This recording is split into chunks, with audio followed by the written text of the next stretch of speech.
Your goal isn't to impress others, it's to wake up proud of yourself. It's a quiet, internal mission far removed from the noise of external validation. It begins with the very first conscious breath of the day, a silent commitment to honor the person you are, and the person you are striving to become. This isn't about seeking applause from the world, but about earning your own respect before your feet even touch the floor. Happiness isn't an external prize to be won, it's a state of internal alignment. You cultivate it through small, deliberate actions. The simple act of making your bed, the mindful ritual of preparing your morning coffee.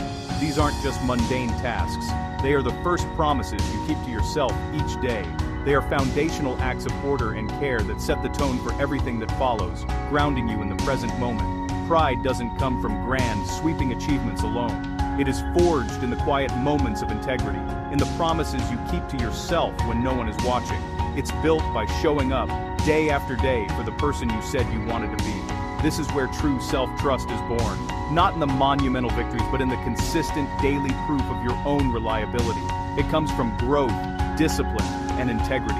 Discipline isn't about punishment, it's the ultimate form of self-love. It's choosing what you want most over what you want now. It's the steady rhythm of consistency over the fleeting burst of intensity.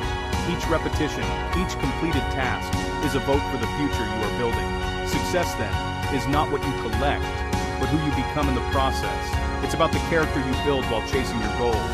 It's found in the deep, focused work, embracing progress over the illusion of perfection.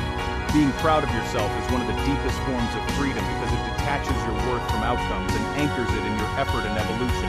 So do something today that your future self will thank you for. Take that run, write that page, make that call.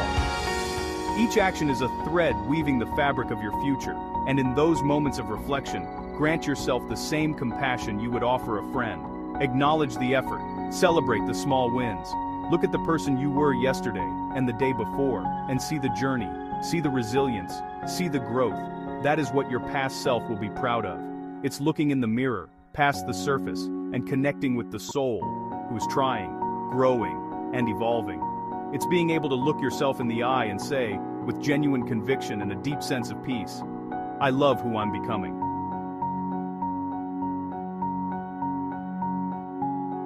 Inspire yourself. Follow for daily motivation.